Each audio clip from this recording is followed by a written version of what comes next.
Hello, everybody. Thank you so much. Thank you, Tamara. Thank you to Sur Gallery for inviting me to participate in the portfolio review. I'm going to be sharing the recent exhibition I had at the Gardner Museum.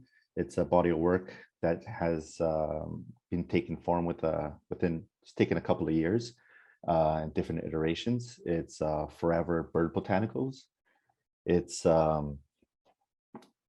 I've recently exhibited this work at the Gardner over the summer through artist in residency program that I was invited to do there.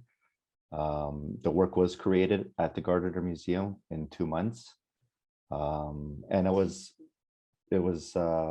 quite an experience to be very grateful for the experience to be invited to create this work there. So Forever Bird Botanicals. It's a body of work that I've been contemplating. It's a meditation on the energy flow of life through the cycle of life and death, and most importantly, rebirth. And what does this mean metaphorically and literal as well. So upon entering the museum, the gallery hall, the viewer is presented by this work fired in red terracotta clay. They're birds that have been a flock of birds that have flown directly onto the wall, and abruptly their lives come to an end. This is my thought process is that that's not the end of this. Their dead bodies become a nourishment for new life, which is botanicals and plant forms. And it's why I call it forever, is because it's the energy source of life that goes from one body to the next. And I was invited by the Gardner Museum to present this work and to do a community project because of dealing with the idea of dealing with trauma. And I asked the questions of what life looks like after trauma. How do we imagine life after we experience a trauma? And they thought it was pretty fitting to also link that with the events of COVID-19. And when I began the residency, it was delayed because of the reopening of the city. So this is a couple of views of the installation.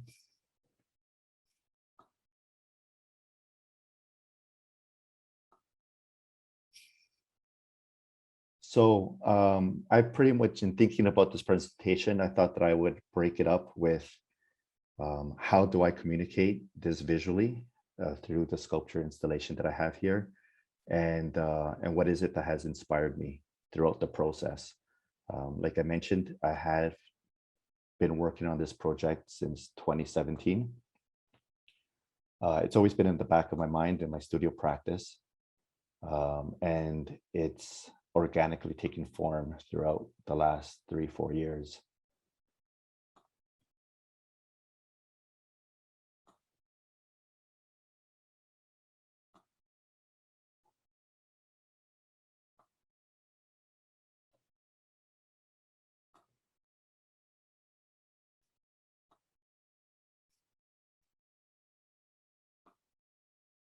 So back in 2017, I did research when I was completing the master's program at Oak University. I traveled with my family at the time to Florence, Italy. We did 3 months in Italy, where I was researching narrative through how narrative is expressed and communicated through animal imagery and stories. And how is it that we relate through animals? And it's here in Florence that I became, I felt a connection to seeing how the dove is used in all the churches as a representation of the divine. And I began to be very curious to also the dove's, I guess, cousin, the pigeon, and how all those doves that I was originally seeing in the temples, and understanding the cultural symbolism of the dove in relation to Christianity, representing the divine spirit, I started also taking note to all the pigeons that were in the different cities that we were in. It was sort of, that dove became animated for me on top of all these ancient or these sculptures and architectures and my experience in Italy. And that's when I began to think about the cultural symbolism of the dove, of the birds in general. And also seeing historically as well. This is at a museum, and I started seeing these hieroglyphs from Egypt that also depict birds. So I started thinking about, well, birds in general. We have the owl for wisdom. We have the condor, was born in Ecuador. So we have the Andean condor as a symbolism from the Incas and pre-Incas, as a communicator between the heavens and the earth. And I started thinking about, well, what else does the bird communicate to us? The bird communicates, culturally communicates freedom, the ability to fly. It communicates divinity, love. And so I started thinking and contemplating the idea, well, what does it mean when these ideals that we hold very dear to us, what does it mean when that abruptly comes to an end? What is it when love doesn't exist for us anymore? What does it mean for us when freedom doesn't exist? When peace, tranquility ceases to exist abruptly?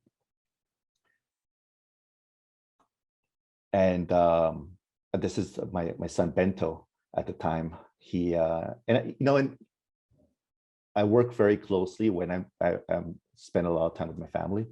And at the time he was playing, we were collecting and playing Angry Birds. So I'd be lying if of what it is that I'm experiencing and living doesn't come into my own work.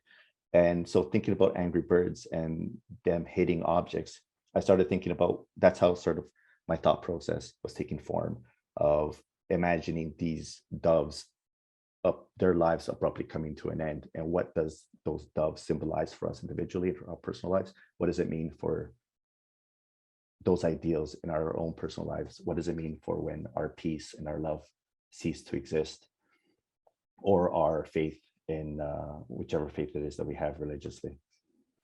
And this is what I was creating in Italy at the time. They were fallen doves, fallen birds. So this thought process took me, when I did come back to Canada and talking with Tamara, I was invited to Sur Gallery to exhibit the work, and I was happy with it. I was happy with the thought process, and but I wasn't entirely satisfied. I'm working out the concept and the ideas that I'm interested in through sculpture installation, but I sort of wanted more. I didn't want the conversation just to end there, where the doves or the birds just fly into the buildings, for example, within the context of larger cities. I wanted the dialogue to continue. And I had this opportunity to sort of merge these ideas when I was doing another residency in Brazil, and taking a lot of walks in the forests. I started seeing a lot of trees that were had fallen, and the canopy would open up, and there would be the death of one tree, but yet through that death, that tree would become nutrients for growth.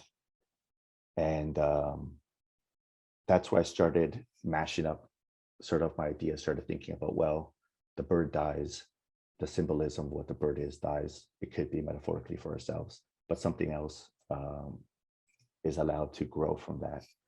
And that's where my thought process started taking me to, well, what is life after death? What is life after death? It's this energy source of that is life, that just goes from one body to the next. And I metaphorically was seeing that through the death of the bird, but the bird allowing mushrooms or other growth to spawn from it. So I began to work with porcelain, And this was particularly for the third Bienal of Asunción in Paraguay that I was invited to exhibit the work prior to the world being shut down for with the coronavirus.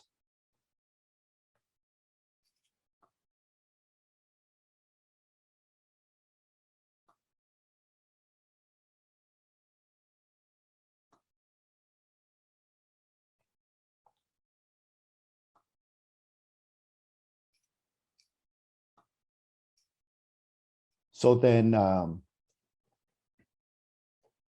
once I exhibited the work in Paraguay, months later, I was invited by the curators at the Gardner Museum to create a new rendition of the work.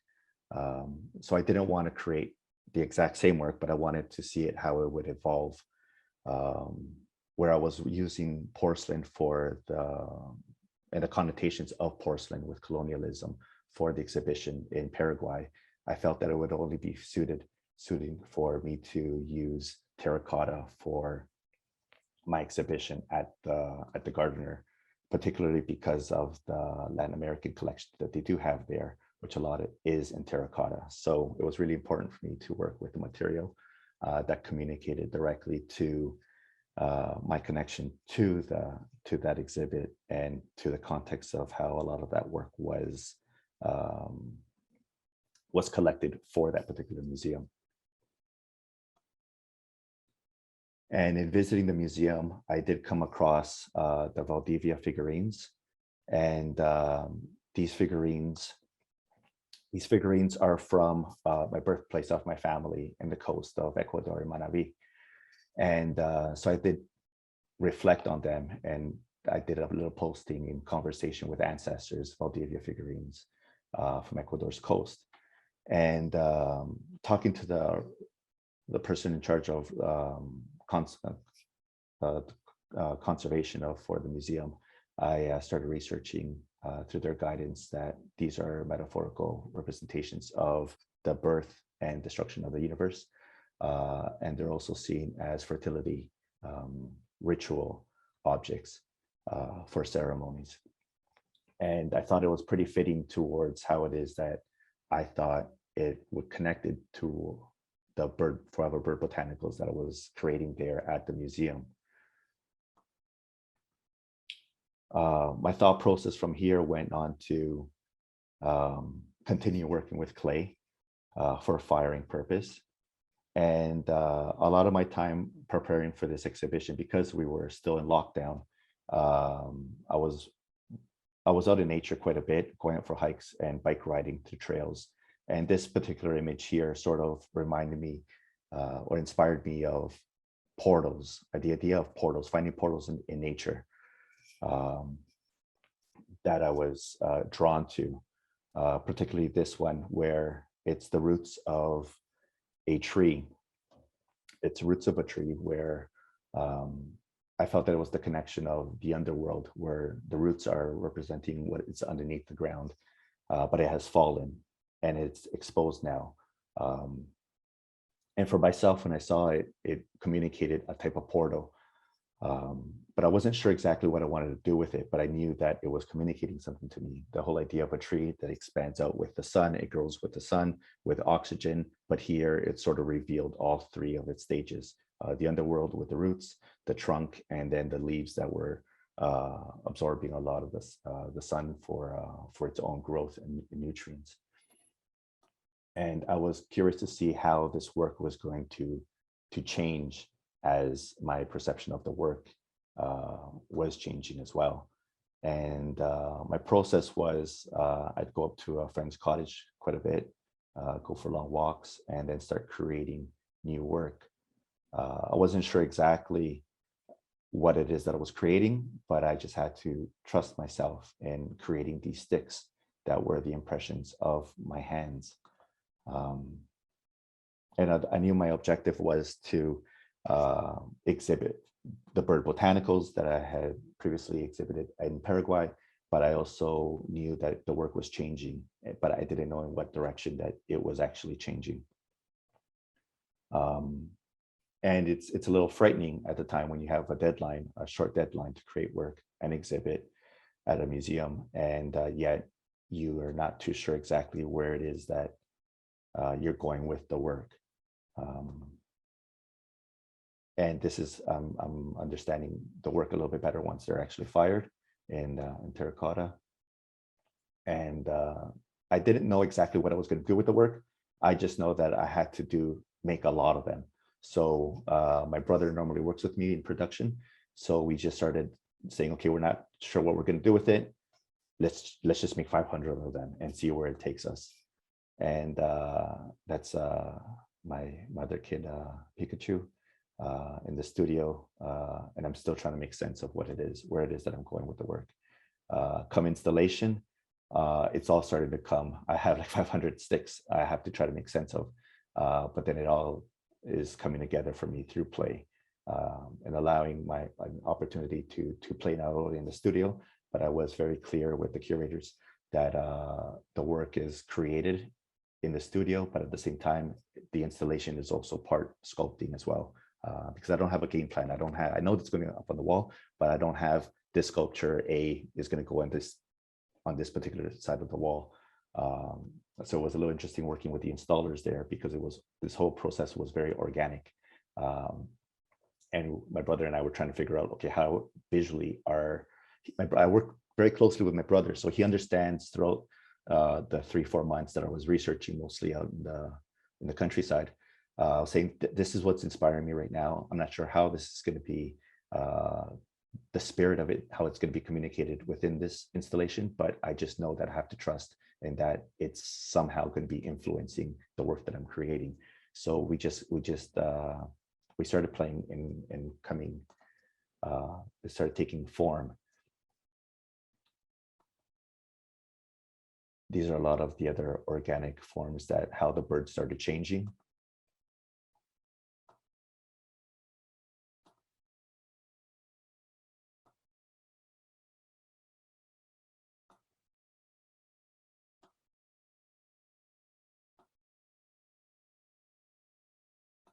My application, my approach to the work, how it changed from how I was exhibiting in Paraguay. This work is a little bit more tosco, rustico. It's a little bit more rough. It's not as Baroque, Baroque in the sense like a European Baroque, like an Italian Baroque. It's a little bit rough. I can speak to that later, but it is Baroque in the sense that it's overwhelming. Of the forms on the wall are just as important as the negative space on the wall, just as important as the shadows that they're creating. Here's working tightly with my brother again. I gave him the idea, and he understands where all the birds are going to be going.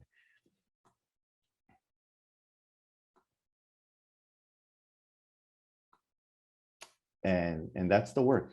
That's the whole process. I think I'm really grateful to this whole this project coming out of the pandemic, and I'm really satisfied to how it is that it was resolved. And throughout the years, it's always been in the background as I was completing other work, but I was very satisfied to how it organically took form and shape and allowed me to have direction to further work that I'd like to pursue with this particular theme, with this idea.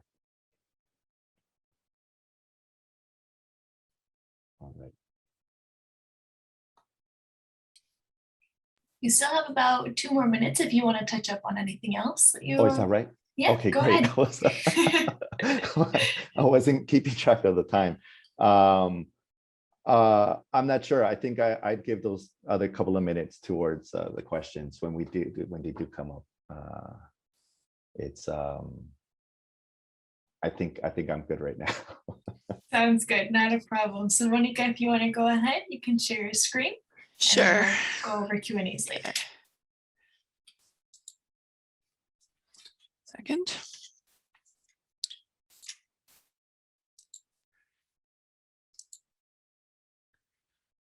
All right. Can we see that? Yes, we can. Okay. Is it the full screen or are No, you seeing my, it's oh, seeing the whole PowerPoint presentation. okay. Let me just change that. So my presentation is a little more imagery. I needed to show sort of my progression of how I've gotten to my practice. So it's, I'm also done quite a bit performative work. So there is quite a few images, as you know, once you start performing.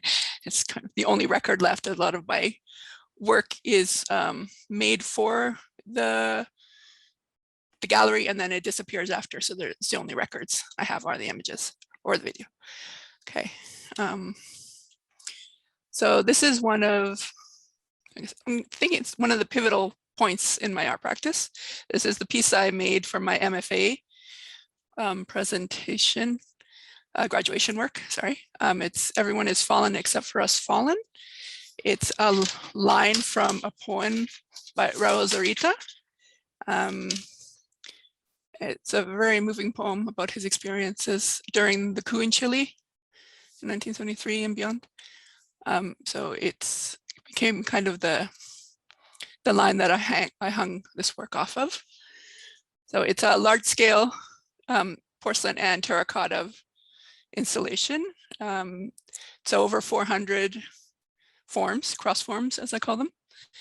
And yeah, it was one of the most exhausting and moving and exhausting parts of my life, but it spawned this work that's actually influenced the rest of my life and led to a lot of major moments in my work. So just here's some detail shots. This work was me responding to the coup in Chile. That's my background. I'm Chilean. I was born in 1974 in January. So right after the coup, and my father was imprisoned for the first 6 months of my life, and my mother escaped with me to Argentina. So I've only spent 6 months of my life in Chile, but a lot of my history is from the stories I've learned. So I've inherited a lot of the grief and the anger and the joy of hearing about the experiences of people who lived through that time. So this work was also inspired by the film Nostalgia para la Luz by Patricio Guzman. And everything's so compact here. I spent so much time, everything was very deliberate. Like here is me making the forms, and I'm wrapping the porcelain crosses in the terracotta impressed in cloth. The people that were, I say, sacrificed to the coup in the pits, in the burial pits in Chile, were found wrapped in burlap, and the impression of the fabric was on their skin.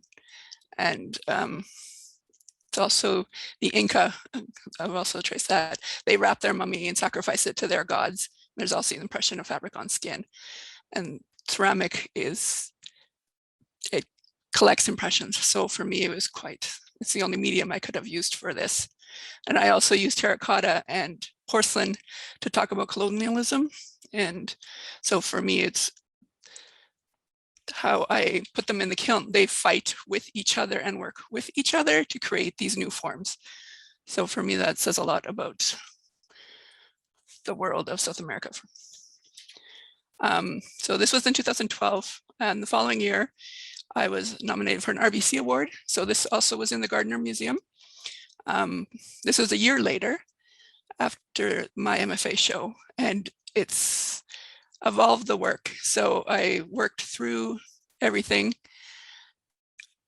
and the work changed, and I started giving away these forms. So for this installation, I stated that during the opening and after, people were welcome to take a form with them. So the piece changed again. So it's an installation after installation. The shards that you see on the bottom are, this symbolize the women of Kalama. So I'm not sure if you're aware of that, but they lost their men to the coup during the Caravan of Death.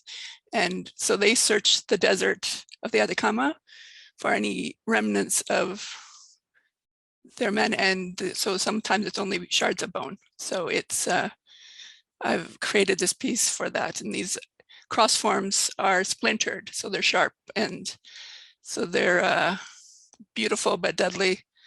And it's a very tactile work. So, but I gave them away, and whatever was left, so the work altered in the spaces that they are exhibited.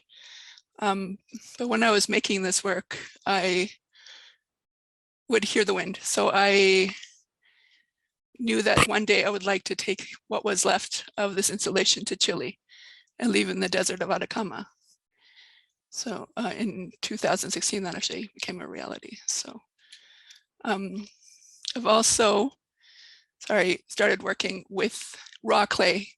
So these are performative installations. I use raw clay sort of defiantly. In my undergrad, we get a lot of flack for using red because it's stained. So you couldn't use it in the studio without getting a lot of attitude. So I started using it because I got a lot of attitude. So for me, the fact that it stains is what's relevant. Like I found that there was not a lot of conversation about new South American ceramics in my undergrad. There was historical, like the moche, which is one of my favorite, but contemporary ceramics was lacking. So I started to research that on my own and found some beautiful work. So I just started responding to the world by staining it with clay. So that was, this one was called Drawing the Line, and it was in response to, at the time, 2013, that ceramic studios were being cut across the world in fine arts programs, or being shut down or ignored altogether. So this was me drawing a line around the ceramic building, which in the University of Manitoba, you do not even know it's there. It's like stuck in the back behind the power plant and people think it's a warehouse. So I drew attention to it by drawing this line of red clay. And then it's just left to the elements. And so rain and staining. And it drew a lot of attention from security. So it was interesting, but people ask questions, which is what I like about making work. This is another one of my line series. This is outside my studio in Winnipeg, sort of in, I don't know, people say not so nice area, but it is, there's a lot of Indigenous people and people on the margins of society, people with mental health issues. So this fence in this corner here, in the summer, people are sleeping there and people walk past this. So for me, it was drawing attention to spaces that people ignore in their daily lives. Like you might pass this fence 100 times in your month, but you don't pay attention because you ignore what you're looking at. So for me, it was softening the metal bars and adding art to the space that is ignored. It's also had really a lot of good conversations for the people that do live on the street, and they were happy that someone was doing something to make the area look interesting. And also had some people who were not as not as happy that I was doing anything, but and this was the end. So it was in March, and it's these things that I do are durational. Like I do them till I'm done. So it begins in the day, and at the end, this is what you do. So this is what, this is the end result. And then I walk away from it. And I think the owner power washed it at the end of the day to get rid of it, because I do not ask permission quite often. So I find that it helps with the work if you can be more spontaneous that way. Another work that I've done in my raw clay installation is caught following the line.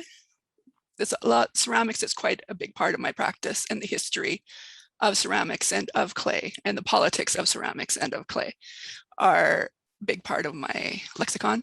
So this work is an abstract work that references sort of the first basket of, like the first vessel they believe was clay pressed into a woven basket.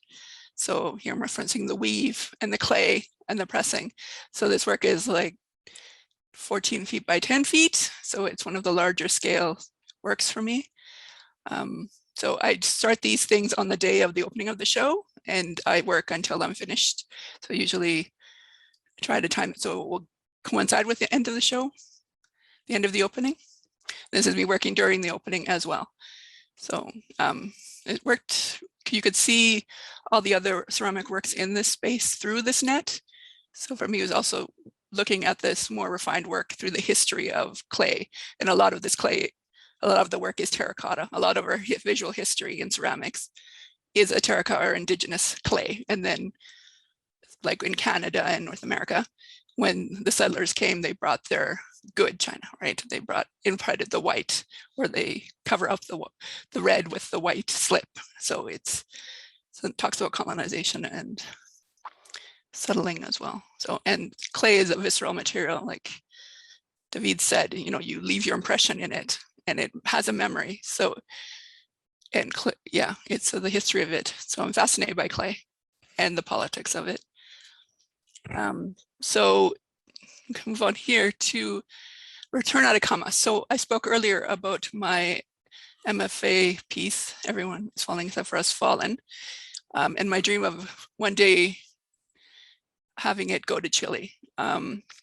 So I talked to, during a series of events, I met artist Doris Differencio, I said that correctly, and she connected me with another artist, Rowan Crow, and they believed in this work, and we worked together to bring it to Chile. So it was this amazing experience. It was, like I said, 20 years ahead of schedule. I assumed that I would be in my 60s when I could afford to ship the work down to Chile, and I would hire a truck in the middle of the night and drop it off in the middle of the desert. But it was out in the open, and it was defiant, and I loved it. So the group was 4 of us in it. Sorry, just giving a note. So it's myself, Helene Vosters, Katrina Jar, Rowan Crow, and Doris, who I mentioned. So the 3 of the women, Doris, Helene, and Rowan, are accomplished performance artists and writers, and Christina is a student, which is also developed quite the career now. So we got together and we worked as a team with other people to create this body of work that is related to my first work, but is also a melding of all of our practices. So this is one of the works that we started. Oops, sorry. This was at Lake Winnipeg in Manitoba. So it is barren, and it was -30, but for me, the thing that speaks to this place that connects it to Chile is the wind. So just going to play a little bit of a video here. Moment.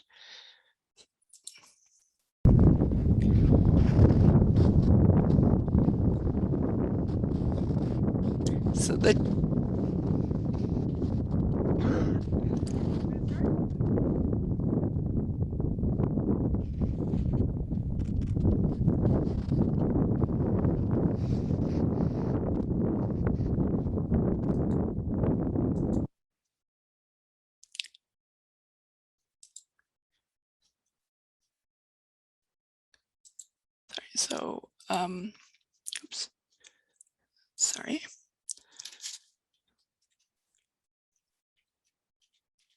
So this sound is also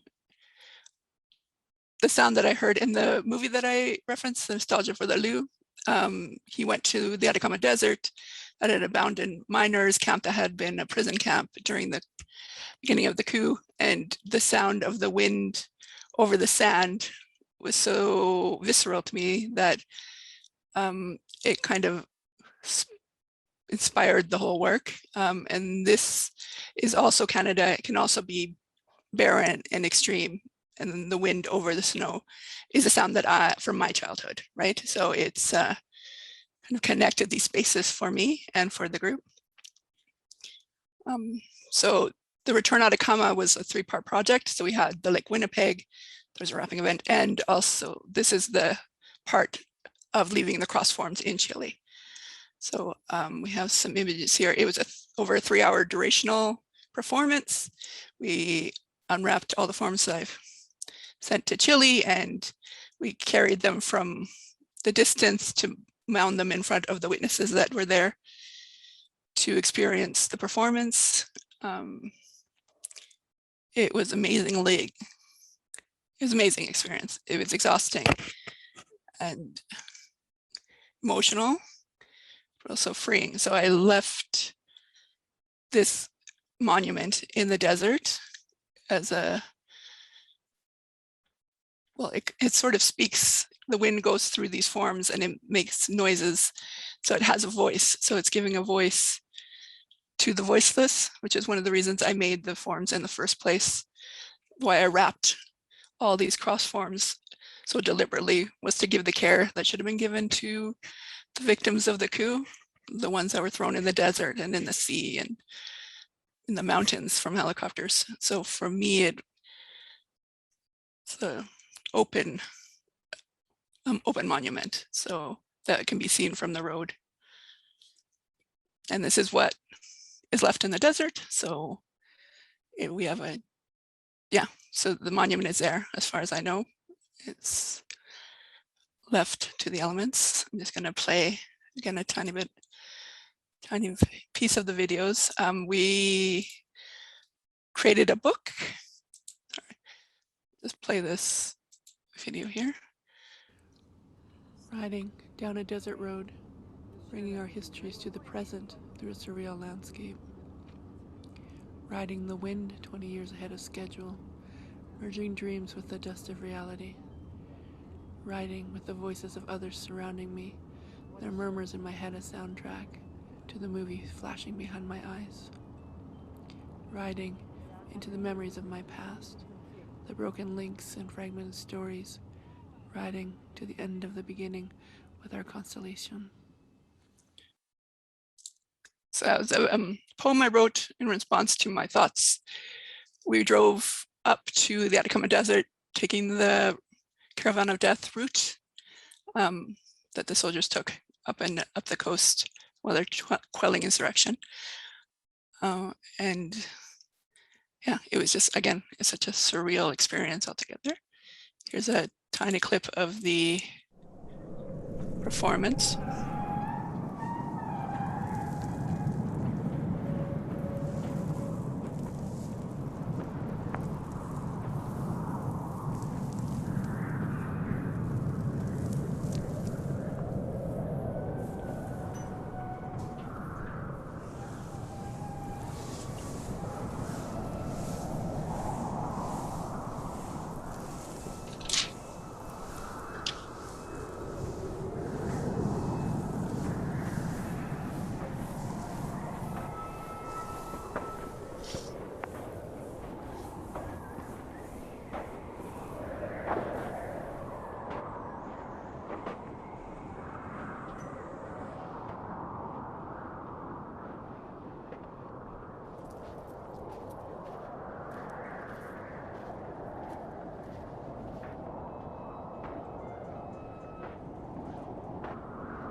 So as you could hear the wind, right? So this sound element went throughout this project. Sound connected these different works. So there's another performance that we did in Santiago. This was part of the Encuentro, which was part, Return Atacama was also part of this project. So this is the detritus from the packing material that we sent the cross forms in, and became this new creature of all our work together. And so there's performance, and we have a presentation. So if you can see here on this image, it's a video of Lake Winnipeg. So we joined the north to the north. So it's northern Atacama to northern Canada. And on here it says return in voler. So it's the English and the Spanish. And I'm not a performance artist, so for me it was quite challenging, but it was also an amazing Oops, amazing work. So this bottom image here, oh, sorry. It is sand that we brought from the Atacama Desert falling on a cube of ice. And so at the end of this performance, we just stood there until the sand dropped away. And that was the end of our journey in Chile. We created a book. It's a digital book. It's called returnatacama.tome. And it has all these videos and all these writings and images. So if you are interested in this project, I would recommend looking at it because it's a beautiful book. So to stop for that. This is another in my Lime series. So it's again clay. So I fall back and forth between these sculptural performances and these do a lot of durational work now I've noticed. So this was in Brandon at the university. So it's making a vessel. So this is sort of a traditional town where people throw objects. So I wanted to talk about that without actually doing that. So I started making this large scale vessel. So it's a raw clay and you just wrapped the clay. So it's the same gesture. But it was wet, so it collapsed on itself. And there was just these people took off their shoes and came, and because I invited people to help me to work on it as well as if they wanted to. And we're all frantically trying to keep it from collapsing. But this is also time to just be till the end of the exhibition. So this is what was exhibited for the rest of the show. So, but the community aspect of this and getting people to get dirty is amazing for me. So I really enjoyed it. This piece is also the Mujer Artista, and it's in response to my trip to Chile. It's ceramic graffiti, which I've done quite a bit, as I call it. So I take the red terra clay and it's directly on the wall.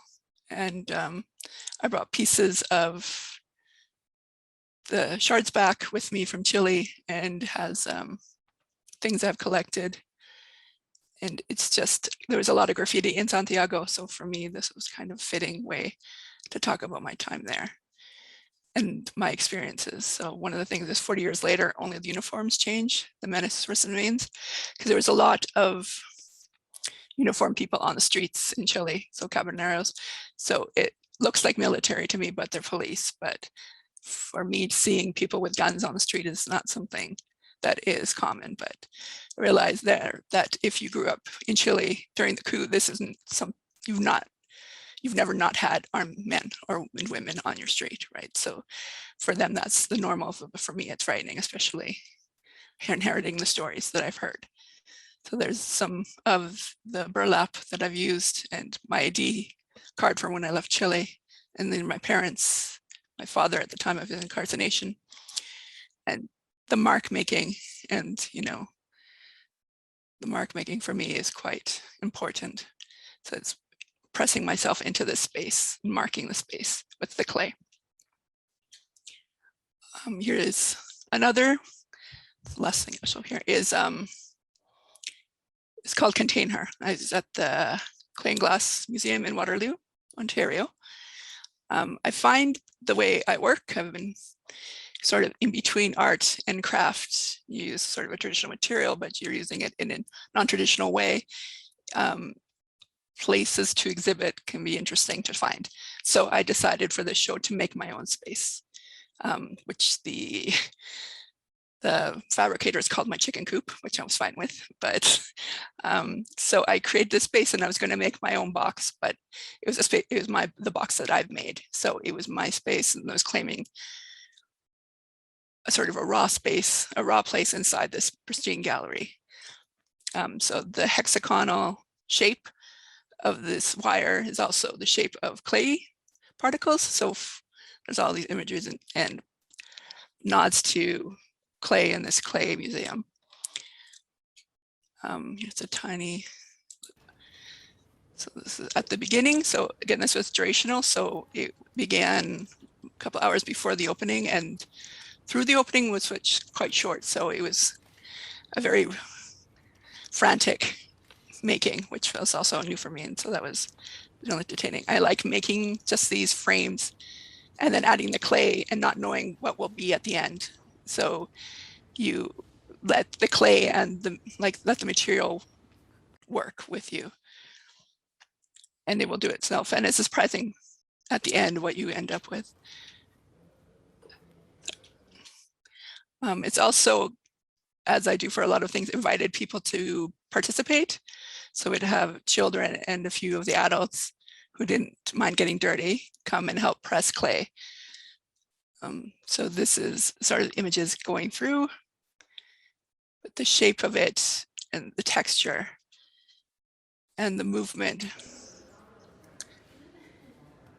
fascinating me, and answering the questions of why you're doing what you're doing. So having all these conversations about material and about why I was doing what I was doing was really a great benefit for me.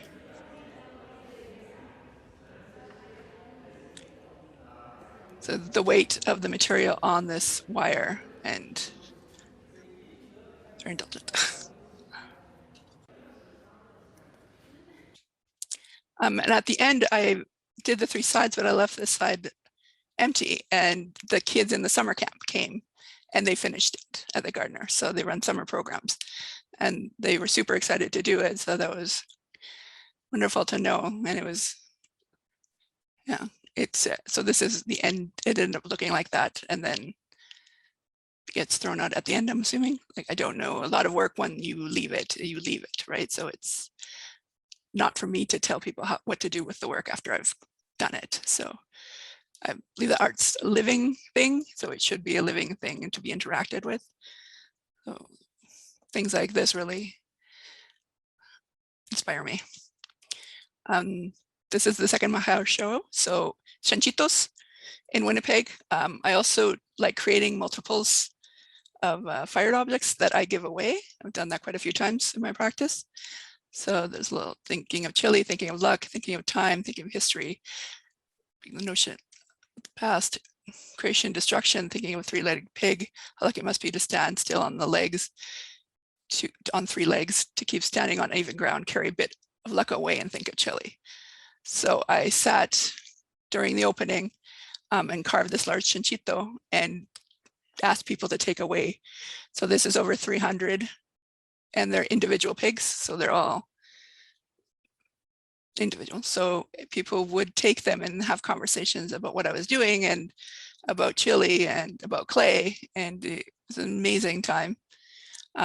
So this, again, it worked until the end of the opening, and then what was done, and I just left it to the elements. So this is a couple of weeks later. So this is what was seen in the gallery. I should have made a sign because Canadians are too polite, so they wouldn't take the pigs. So I had to really, tell them that it was fine. So yeah, I think I'm going to end here. Thank you.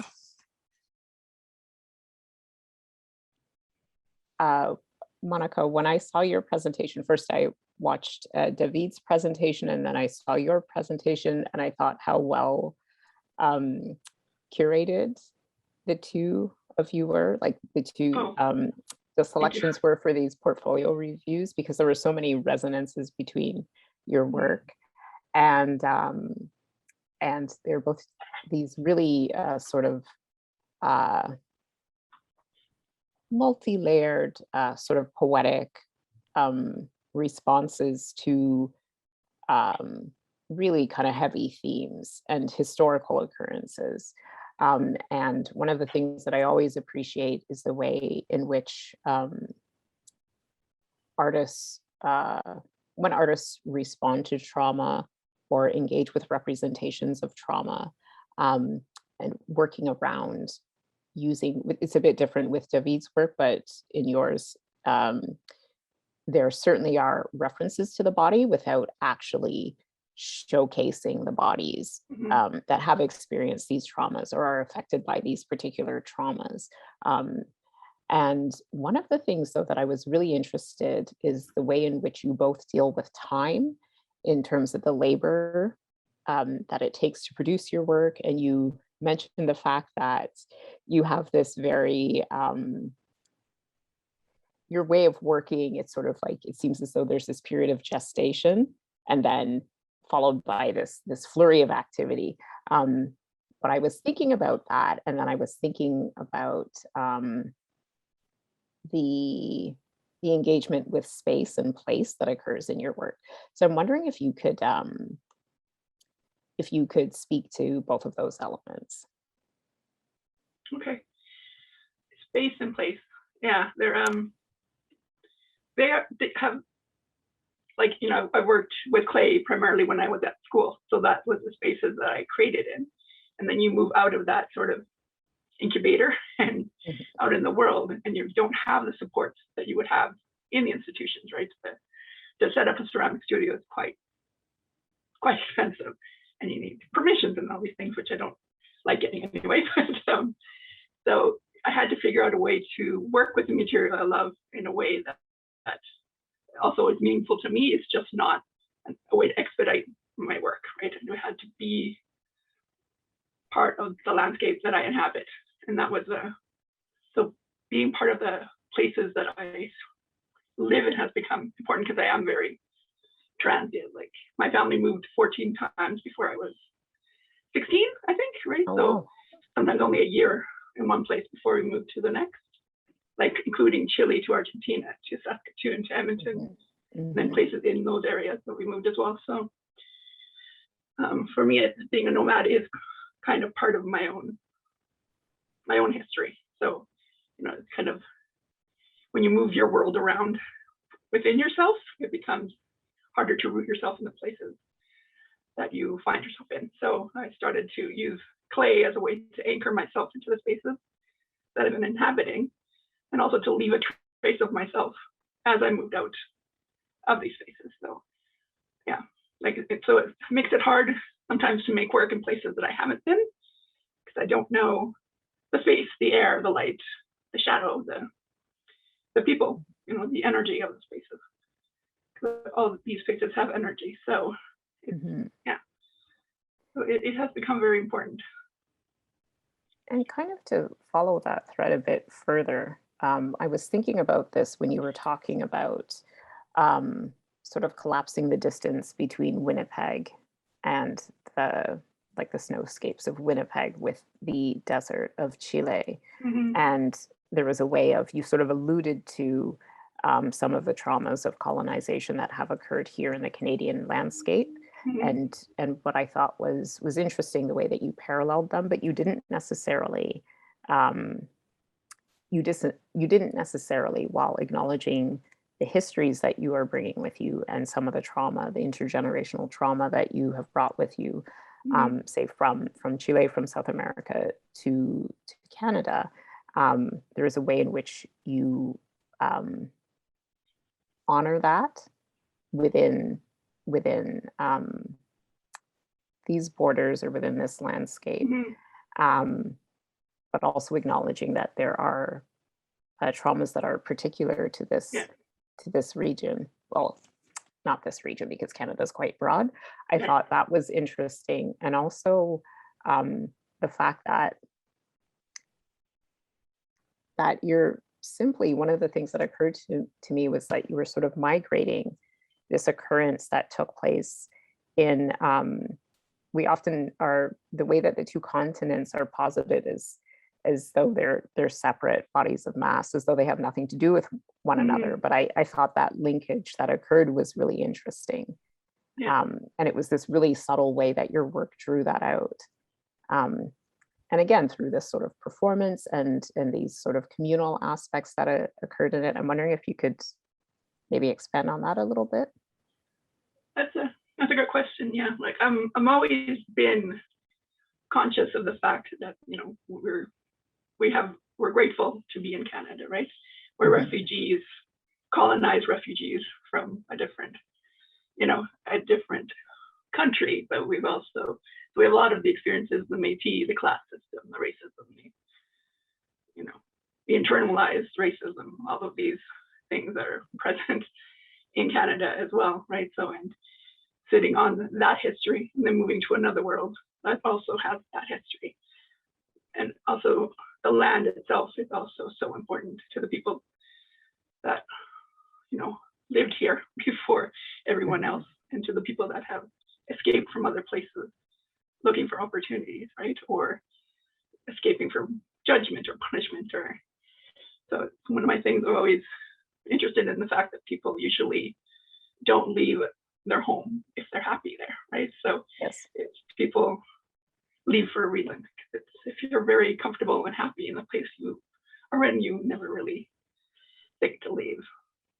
And for me, the landscape is quite important because Chile is very long, but very thin, but it has, you know, the north and the south and the deserts and the, so it's kind of like a micro, well, not microcosm, it's quite large, but it is kind of Canada, but turn the other way. And like you have the oceans and like the growing areas like we see in Ontario, and you have the dry parts of southern Alberta, and you know, so it's all,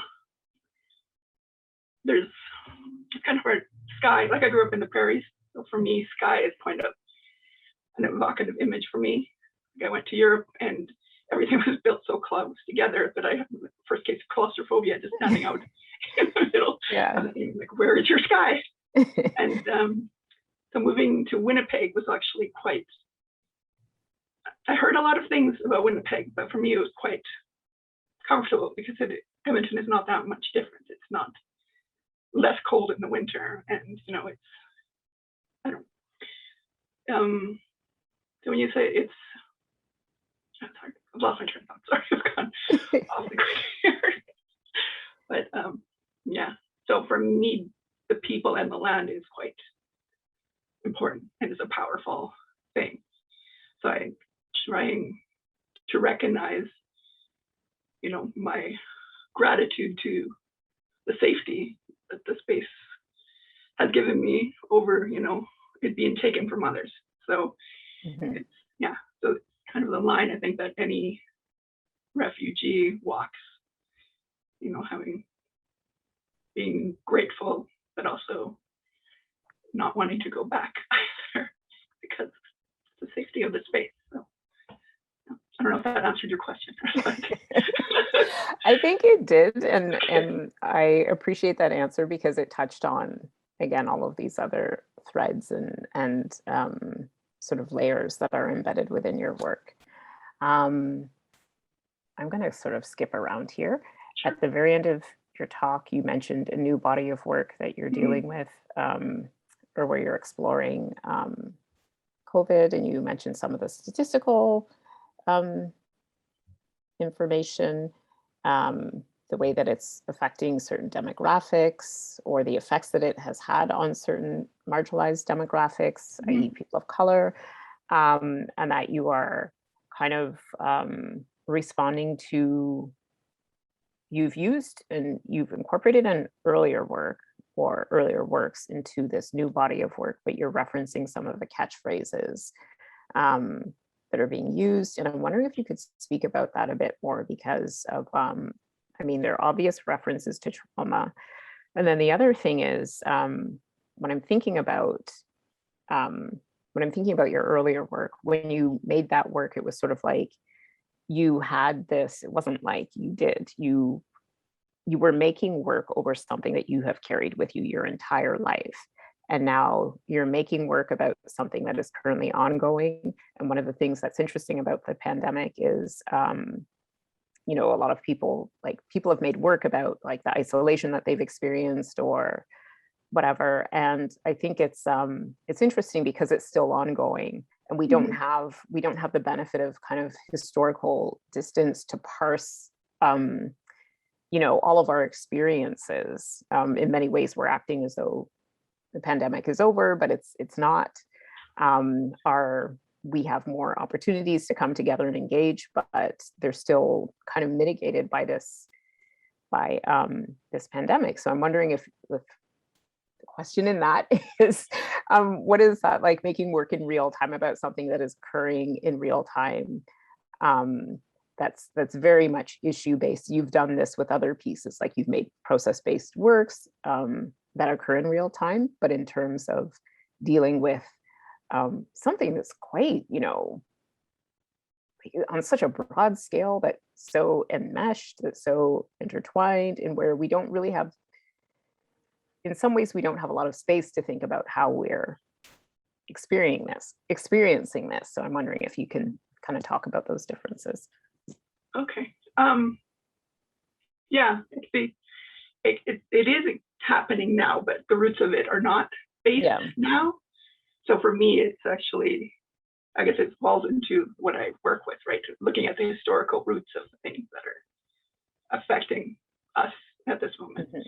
You know, who is disposable, who works these, you know, essential jobs. Yeah.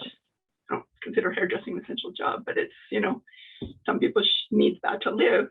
And, you know, the people that, I don't, it's again, it brings up class, and it brings up who is able to isolate themselves to that level, who is able to not go to work because everyone in the workplace is sick, right?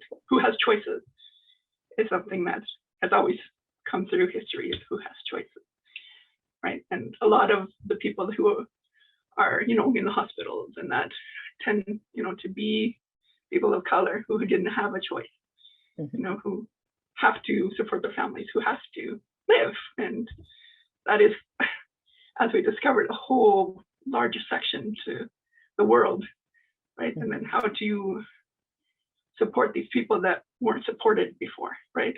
That were just left to fend them for themselves. And then it's just kind of exposed the roots of how our society works, which, you know, we are aware of, but not in the blatant way that kind of is throwing in your face.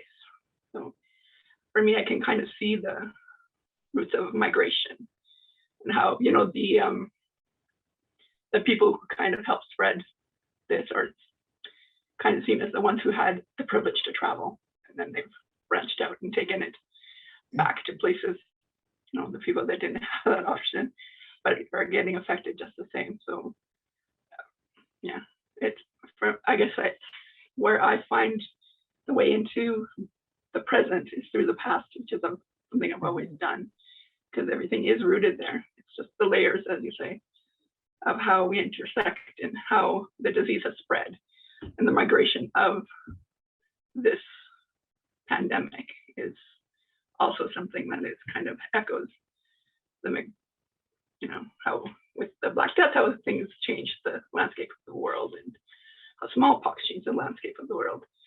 And it's just the people, it's always about the people and how they're affected for me. And like you said, about the body. So because these numbers and these statistics are people, right?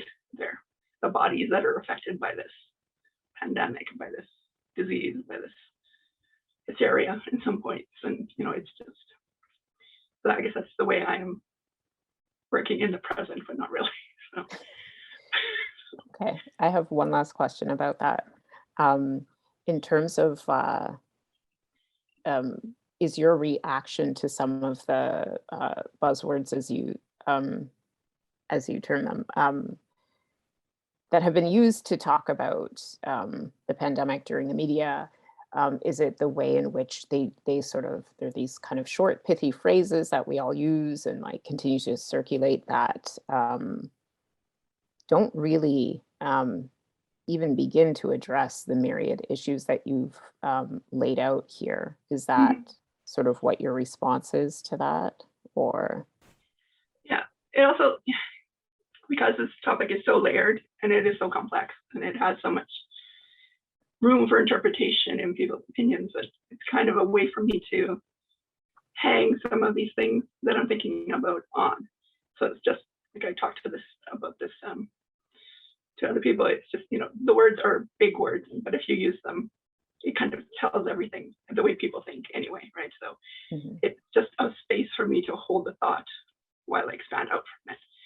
Because we use these words, as you say, to distance ourselves from the real suffering of ourselves and the people around us in our society. So that's the distraction, but it also tells you what people are trying to distract you from. So it's just, yeah, it's something that words are important. So we need to figure out why they're using the buzzwords, right? Why those are the ones that are being circulated, like you said, and the power behind those, and try to just crack open that a little.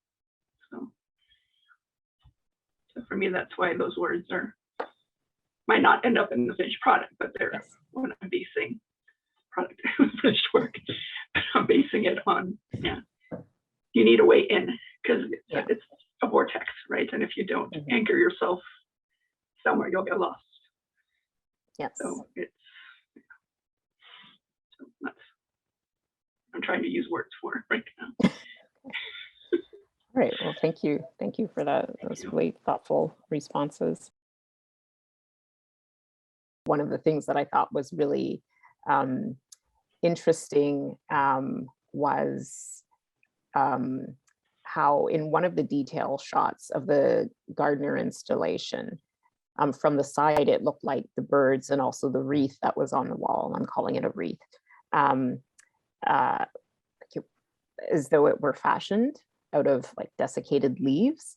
And I thought that, well, that was kind of great, that sort of reading, because it just showed the way in which your work is so much about the cycles of nature.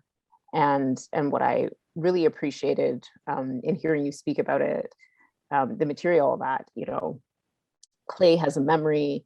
When Monica was mentioning that clay is from mountains, this kind of, you didn't specifically say this, but you were alluding to this, the way in which, our own bodies are part of nature, and we often try to distance or deny that relationship, but the way in which your impressions, the impressions of your hand, yours and I'm assuming your brother's hands when you were fashioning sticks.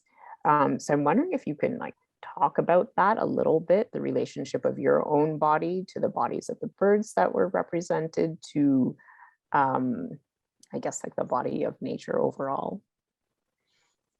Yeah, I would say that my approach to, I began to work with clay in firing ceramics within the last couple of years. I primarily use ceramics for the beginning point of my work, and that mostly goes through a transformation of mold making, casting into, depending on the project, into resin or bronze for outdoor sculptures for public art. And I've fallen in love with the idea of an original and the choice of material that I'm working with. I would say that it's a meditation of metaphysically understanding my lived experience. It's a meditation on breathing and transferring of energy. So it would be, and as I allude to the sculptures of the birds flying directly onto the wall, and an energy source continuing from the birds to the botanicals. So my choice in actually working with terracotta clay has its historical significance, its allegorical significance, the symbolism that we can speak about. But my actual impressions of my body as a sculptor in direct contact with red terracotta clay speaks to my ancestry, speaking directly to the gardeners, because this was artist in residency that I created this work in terracotta, and speaking to being conscious of what was around me and the gardener's collection of Latin American art. There was a section of little figurines from Manabi, from the place of my birth, and then contemplating my own existence, my own relationship between myself, my conscious self, and my body and the exterior world. I was conscious about that I'm in the presence of my ancestors, creating work at the Gardner Museum, and the context of me being in their presence within an institution that most likely removed them from Ecuador forcefully. And so going back to my relationship to the impressions of clay, of my body onto clay. That does speak to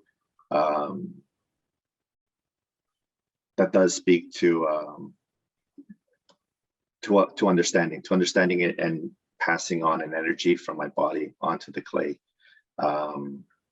and transferring myself into a different material, and expressing it through the medium of clay and all its symbolism, and also that transferring of the energy from my body onto the clay through allegory, through the symbolism of birds and foliage.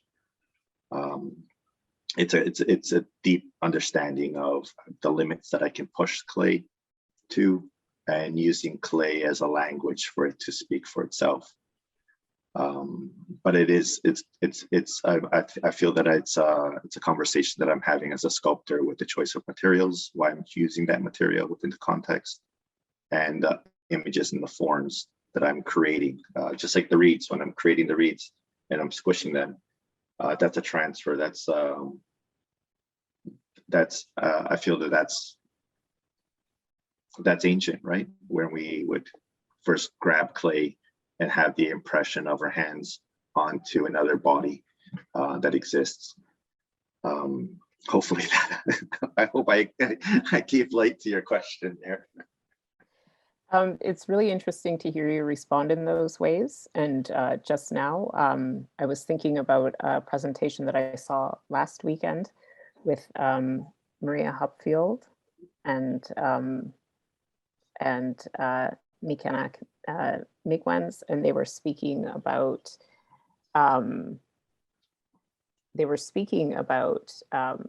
the ways in which Indigenous bodies are acknowledged, but also dismissed within the context of the museum, and thinking about there are so many groups with histories of colonization, and there are ways in which they were referencing this. They want the bodies, but not the art, but not the people. And so, just hearing you speak, thinking about the way in which your body, as someone of a particular ancestry, how there are these artifacts from Ecuador within the space of the institution, and thinking about that kind of coincidence or that collapsing of historical time between this installation that you're doing and the process of making your works, and these earlier pieces that were likely taken from Ecuador, from South America. And so I was thinking about how you were speaking about cycles, but also this way of like closing a loop, and also the idea of like a body, like restitution being granted to a body. So that's not really a question. It's more like my stream of consciousness response to your responses. But it's just there's so many there's so many layers in both of your approaches, yours and Monica's approaches to work, and within your own practice. And I'm wondering too, because and forgive me if I misunderstood this, I think it seemed as though in one respect, the installation at the Gardener, part of that installation was a result of you working very intuitively. When you were fashioning the reeds, and you were saying you weren't sure how they were going to be installed, you just sort of had to trust the process.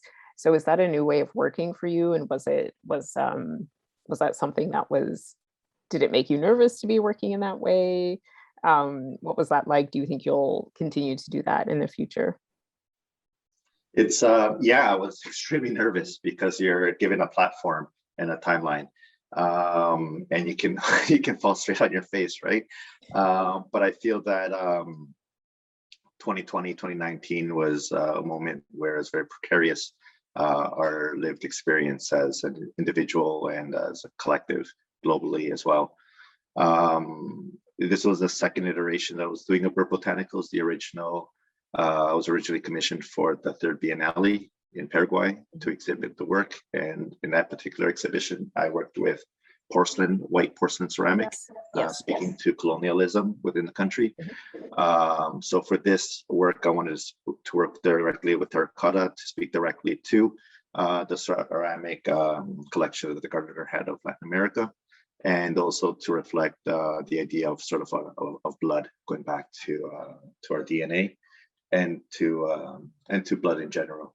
But I, being uncomfortable and unsure, I enjoy being in this state in my practice, because I know that I'm pushing myself.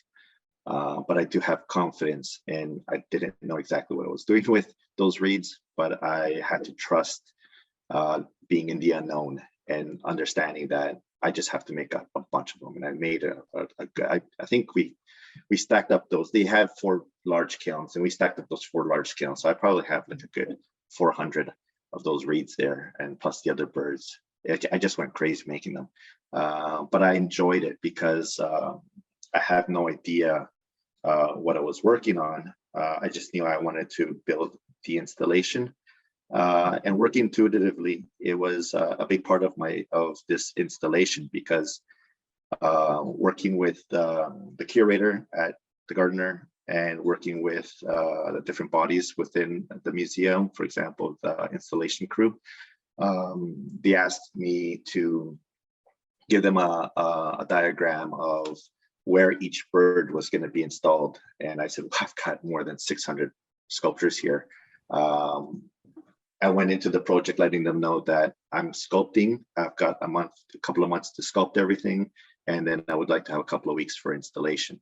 It came down that I only had 3 days for installation, but in order for them to go much faster within the institution, the way they do things, they said, give us a plan of what birds go where. And I said, I don't work that way. This is also, once I fire the work, it's just like modeling, just like sculpting on the wall. I know what it is that I want, and I don't have a game plan. My game plan is to be in the space and just put every bird exactly where it has to go. And that's where I trust my brother, who helps me with the installation. But it's that energy force that you have inside of you, and the trust that you've gone this far, and you just got to roll with it. So the nest, the portal that I have in the center, the wreath-looking object, I had no idea what I was going to do with that until the day of installation. I had a vague idea, but I really enjoy those moments. You can plan so much. You can only plan so much. But it's more exciting when you don't have a full image until you're actually in the present. That's living in the present, I think, that I'm bringing into my art practice. And I feel that I'm growing as an individual. I think that's a reflection of growth as an individual, as a human being, having to be organic, and also growth within my own studio practice to how it is that I'm okay being in the unknown. And it's a scary place to be in, but at the same time, it's pretty exciting. I guess too, if you you've been doing this for a while, and you have within yourself, you kind of have this like lexicon of historical references, of imagery. There are things that you're kind of attuned to, that you're already ruminating on. And so even if you don't have this like laid out plan, you're able to draw on them. I think that's interesting for people to hear about artists' processes. And one of the things that struck me that you were both saying is the way that both you and Monica commented on was that you don't have an expectation of perfection, or that say a form when it emerges from the kiln is going to maintain its form. It could be destroyed. And for you, that becomes part of the process. There's either the chance to go back and remake that piece, but you're like, no, this is how it is. And was that something that was always present, or that was something that emerged after working with a medium for a while? I think that approach, the ephemerality, or the idea that I think that came within the last couple of years of my practice. Mm-hmm. And it being okay. That's sort of my mantra, being okay that things don't last because things aren't supposed to last, and giving value to the cracks, to the breaks, because it's part of the process. I think that's a message that I do communicate to my kids a lot, and saying, well, what can we understand, and how can we grow? What can these breaks and cracks teach us? What can the hole in the vase or in the vessel, how can it serve a different purpose from what its original purpose was? And how can we find use for it? Whether it's we can't carry water in that vase anymore, but how can it become a symbol for something? For what was once, for what was once. So it has a different life, and I bring that into my own life, and that's the approach that I'm having with ceramics. Like I said, I've only been working for a couple of years with ceramics, and I like it for that purpose. It's ephemeral. It's not supposed to last forever, just like our bodies aren't supposed to last forever. I think it's a healthy approach. I think it's a healthy approach to have in life, and in my art practice. And again, that goes back to how you basically, that installation is about these transitions from one state into another, and how, I mean, that essentially is life, right? I'm wondering if you have thought about incorporating other elements to these installations, either collaborating with a sound artist or coming up with a soundtrack yourself, or is that something that you're not interested in doing? Yeah, especially I think the cusp of my practice right now would be working with these sticks, with the reeds that I was creating with my hand impressions. When I do move them around in the studio, I was working in the studio making the other bird botanicals, and my daughter was in the background at the museum, and she was moving them around. That's the way that I can distract them while I'm working. And they make a beautiful sound, right? They make fantastic sounds, and that'd be something to explore further when given the opportunity and the time to explore them. But yeah, definitely the acoustics that come off of ceramics, just coming into contact with one another. There's so much more to explore. I've fallen in love with ceramics to the point where I'll possibly be buying kilns. Oh, wow. To continue to explore them, right? But there's always room. There's always room for the possibilities of working with the sound, as opposed to just the visual and the lighting and the shadows. It's pushing. It's pushing it, right? Yeah. Well, I guess we can leave it there on that note. Thank you both so much for your thoughtfulness. It was a pleasure to speak with you both, and I'd like to thank Sur Gallery and Tamara Telero for inviting me, and to Hannah as well for coordinating this. Thank you so much for taking the time to look at our videos. So really appreciate your feedback. So. It really was my pleasure.